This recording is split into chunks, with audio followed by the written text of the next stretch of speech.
டேய் சரிதான் mutual ஃபண்ட்ல invest பண்ணலாம்னு பார்த்தா ஒரே நேம்ல 4 ஃபண்ட் இருக்கு. இந்த 4 நேம்கான மீனிங்லாம் என்னடா?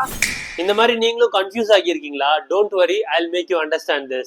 This is day 3 in learning mutual funds in 15 days. எக்ஸாம்பிளுக்கு இந்த ஃபண்ட் பாருங்க, பராக் பாரிக் ஃப்ளெக்ஸி கேப் டைரக்ட் growth. இதுல பராக் பாரிக் அப்படின்றது AMC, அதாவது அசெட் மேனேஜிங் கம்பெனி, அண்ட் இந்த இடத்துல HDFC, ICICI இந்த மாதிரி நிறைய கம்பெனிஸ் இருக்கும். Next flexi gap, this is fund category. Flexi கேப்ல ஃபண்ட் மேனேஜருக்கு ஃபுல் ஃப்ரீடம் இருக்கும், நம்ம மணியை அவர் எதுல வேணாலும் இன்வெஸ்ட் பண்ணுவாரு. இப்போ லார்ஜ் கேப்னா இந்தியாவோட டாப் 100 கம்பெனிஸ், அண்ட் மிட் கேப்னா இந்தியாவோட டாப் 100 to 250 ரேங்க் கம்பெனிஸ் மாதிரி. நெக்ஸ்ட் டைரக்ட்ன்றது எந்த ஒரு மிடில் மேனும் இல்லாம ஸ்ட்ரைட்டா இன்வெஸ்ட் பண்றது. டைரக்ட் பிளான்ல எக்ஸ்பென்ஸ் ரேஷியோ ரெகுலரை விட கொஞ்சம் கம்மியா இருக்கும். லாஸ்டா growth அப்படின்னா உங்க ப்ராஃபிட் ரீஇன்வெஸ்ட் ஆகி காம்பவுண்ட் ஆகும். இந்த இடத்துல IDCW இருந்தா உங்களோட ப்ராஃபிட் ஸ்ட்ரைட்டா உங்க பேங்க் அக்கவுண்ட்டுக்கே வந்துரும். இதுல நீங்க லாங் டேர்முக்கு வெல்த் பில்ட் பண்ற மாதிரி இருந்தீங்கன்னா growth பிளான் தான் சூஸ் பண்ணணும். இதுல ஏதாச்சும் டவுட்ஸ் இருந்தா கமெண்ட்ஸ்ல கேளுங்க, அண்ட் டே 4ல பார்க்கலாம்.